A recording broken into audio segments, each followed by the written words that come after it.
O, tingnan natin. O, wala daw pamumulitika. Walang pamumulitika. Puro politiko yun nandyan.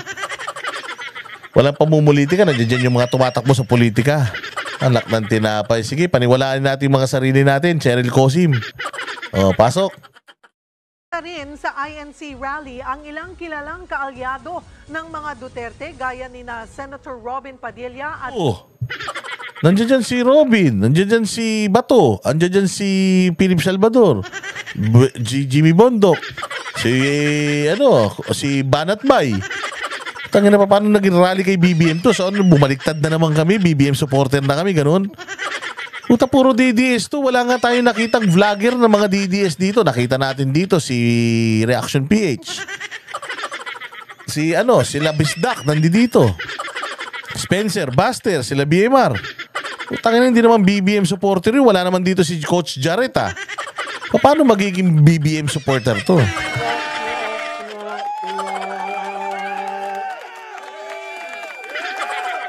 Ay, nako Rasek, putangina mo, boba ka talaga. Sinabi nga namin, di ba? Hindi naman namin gustong pababain si BBM, gusto lang namin bumaba yung tama niya. Di ba tinatanong kita kanina pa, Rasek, kung ano ang nagawa ni Bongbong sa buhay natin? Ang dami mo nang pinagsasasabi dyan, hindi mo pa nasasagot yung tanong ko eh. Rasek de la Cruz, ano ang nagawa ni Bongbong sa Pilipinas for the past 3.5 years?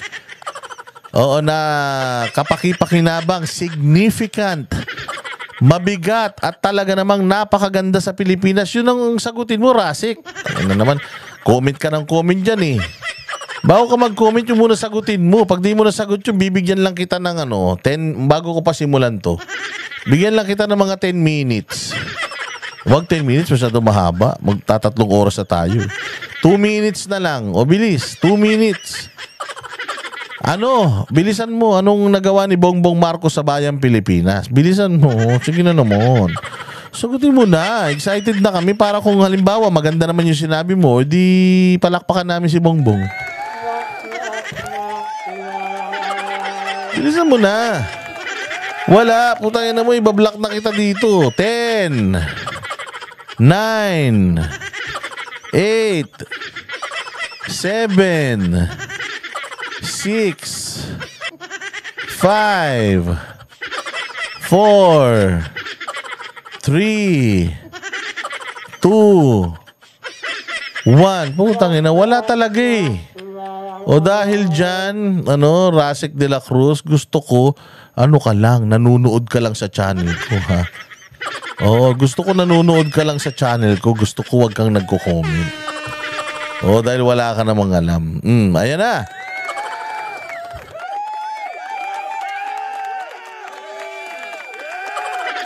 Eto, wala daw pamumulitika. Sino-sino yung mga nandiyan dyan? Diyos mio. O sige, pasok. Senator Ronald De La Rosa. May mensahe sila sa mga nasa likod ng impeachment laban kay Vice President Sara Duterte. Nasa frontline ng balitang yan, si Mayan Los Baños. Kandidato ng Iglesia ni Cristo at inendorso noong 2022 elections sa ilalim ng Uniteam. Kabilang daw yan sa dahilan kung bakit dumalo sa peace rally ng Iglesia ni Cristo si Senator Robin Padilla. Umaasa rin daw siya na dahil sa panawagang pagkakaisa, mabubuong muli ang Uniteam. Suportado ni Padilla ang panawagan mismo ni Pangulong Bongbong Marcos na hindi ito ang panahon para sa impeachment trial.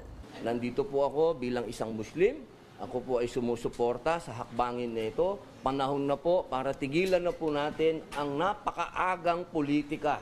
Kaya po 2025 pa lang nagkakaganito na tayo. Tahasan ding sinabi ni Padilla na oras ay akyat sa Senado ang impeachment laban kay VP Sara Duterte. Boboto siya kontra dito. Definitely. Opo, siguro naman po, napaka-plastic ko naman. Kung sasabihin ko po sa inyo, pag yan ay umakyat sa Senado, mag-iisip pa kayo kung ano iboboto ko. See?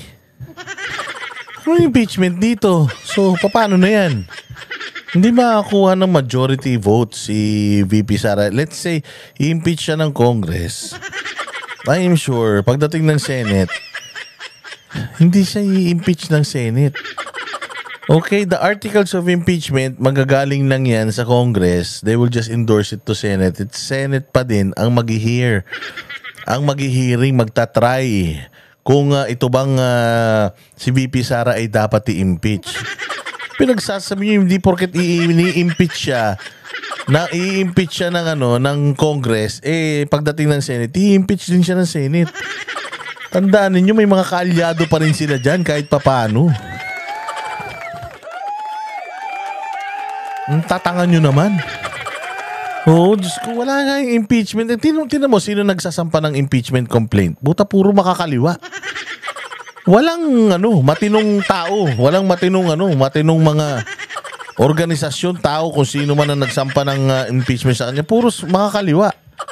Puros mga komunista. Utang na, paano nga andar yan? Din sa rally si Senator Bato de la Rosa. Giit din niya, hindi ito ang tamang panahon para sa anumang impeachment trial. Sino yung mga tao nila gusto talaga ma-impeach si VP Sara, sana nakikinig sila sa mensahe na pinaparating nitong mga kababayan natin. This mammoth crowd na andito ngayon na nagkakaisa, sana makinig sila. Gayunman, hindi raw handa si De La Rosa na sabihin ang boto niya sa impeachment, lalo tatayo silang senator judges oras na iakyat ito sa Senado.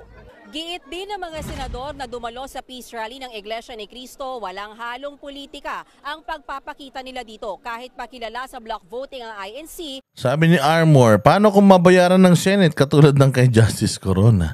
Sa tingin mo, si Bato mababayaran mo? Si De La Rosa? Si Bongo? Si Cayetano kahit tatahimik yan? Do you think? Yung babaeng Cayetano, madami pang mga kaalyado yun si Jinggoy. Hindi papayag yung mga yan. Ano ba kayo? Baka isa lang. Baka si Ontiveros lang sumuporta dyan. Pero yung iba dyan, wala. Kasi nga, sinasabi na nga ng iglesia na whoever support this impeachment, we will never ever endorse them. Yun ang sinasabi ng iglesia dito, hindi nyo ba nagigets? It's a show of force. Sinasabi ng iglesia, we are this powerful, we have this number. So kung sino ang tataliwas doon sa panawagan namin, hindi karapat-dapat ng boto ng iglesia, hindi nyo ba nagigets? Anong tatangan nyo? At ilan sa mga senador tatakbo sa parating na eleksyon. Yan din ang iginiit ni Senator Francis Tolentino sa gitna ng kanyang pagdalo sa National Rally for Peace ng Iglesia ni Cristo. Paliwanag niya, dumalo siya sa event bilang suporta sa panawagan ng kapayapaan at pagkakaisa. Wala itong politika. Kaya ang aking pagdalo dito ay para po sa pagkakaisa. Ibig sabihin hindi nagkakaisa? Gayunman, hindi siya. Ibig sabihin Tolentino hindi nagkakaisa? So kung hindi pala nagkakaisa, kausapin mo si Bongbong, ba't ka pa umaatin dyan? Alam mo naman pala nananawagan ka rin naman pala support ka pala sa panawagan nila ng pagkakaisa. Therefore, inaamin mo na walang pagkakaisa. Kung walang pagkakaisa, ano dapat mong gawin, Tolentino? Maging tulay ka para sa pagkakaisa. Hindi ka na sana umatin dyan. Pumunta ka ng Malacanang, sinabi mo kay Bongbong, Bongbong, ayusin na natin tong Pilipinas. Ayusin natin yung relasyon mo sa mga Duterte. Ayusin natin yung relasyon mo sa mga mahihirap. Yun ang asikasuhin natin. Tigil mo na yung pangarap mong tumagal sa posisyon. Baka nga hindi ka umabot ng 2028 Inaabuso mo yung katawan mo Diba? Pinagsasabi naman ito ni Tolentino. Hindi mo kami maloloko, Tolentino. Naghayag ng pagtutol sa peace rally at pagdalo ng mga senador. Hindi na raw dapat questionin ang mga panawagan para sa kapayapaan at pagkakaisa na kailangan ng bansa ngayon. Nagbabalita mula sa frontline, I do not find it productive nor helpful. Lahat na lang. Si Escudero, may reklamo ka. Buisit, kaya gusto ko rin patanggal dyan ng mga